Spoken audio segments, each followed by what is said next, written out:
ছেলেটি স্নান করার জন্য তাড়াতাড়ি জলে ঝাঁপ দিল এবং হাসতে হাসতে তার গার্লফ্রেন্ডকে জলের নিচে আসার ইশারা করলো। মেয়েটি লজ্জা পেল, কিন্তু তবুও সে জুতো খুলে সোজা জলে ঝাঁপ দিল। দুজন একসাথে সেই ঝিনুকটির দিকে সাঁতার কাটতে লাগলো, যার উপর হীরের একটা আংটি রাখা ছিল। তখন মেয়েটি বুঝতে পারলো এটা ছেলেটার খুব ভালোবাসা দিয়ে পরিকল্পনা করা এক বিশেষ জলের নিচের প্রপোজাল। মেয়েটি খুব খুশি হয়ে গেল, কিন্তু ঠিক যখন সে আংটিটি পড়তে যাচ্ছিল তখন হঠাৎ একটা তীব্র শব্দ শোনা গেল। কাছের পাথরের দেওয়াল থেকে ধীরে ধীরে লাল লাভা বের হতে শুরু করলো। তারা দ্রুত জলের উপরে উঠে এলো, কিন্তু বাইরে যাওয়ার পথ পুরোপুরি লাভা দিয়ে বন্ধ হয়ে গিয়েছিল। ছেলেটি আতঙ্কে বের হওয়ার কোনো রাস্তা খুঁজতে লাগলো। তখন সে একটা সরু পাইপ দেখতে পেল। দুজন পুরো শক্তি দিয়ে পাইপের দিকে সাঁতার কাটতে লাগলো, কিন্তু মেয়েটির শক্তি ধীরে ধীরে কমে আসছিল। ছেলেটি সঙ্গে সঙ্গে ফিরে গিয়ে তাকে শক্ত করে ধরে ফেললো। তারপর তাকে নিজের কোমরে তুলে দ্রুত সাঁতার কাটতে লাগলো। মেয়েটি প্রায় অজ্ঞান হয়ে যাচ্ছিল, কিন্তু ছেলেটি নিজের সমস্ত শক্তি দিয়ে তাকে বাঁচানোর চেষ্টা করছিল। ছেলেটিরও শ্বাস হঠাৎ বন্ধ হয়ে আসছিল। ঠিক তখনই তারা জলের উপরে উঠে এলো। শ্বাস নেওয়ার সুযোগও পায়নি। হঠাৎ মেয়েটি পাইপের দিকে টেনে নিয়ে যাওয়া হতে লাগলো। সেই মুহূর্তে ছেলেটি একটা লতা শক্ত করে ধরে আবার দেরি না করে জলের নিচে নেমে গেল।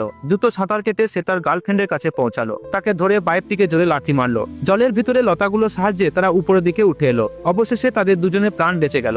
আপনি কি সাঁতার কাটতে জানেন?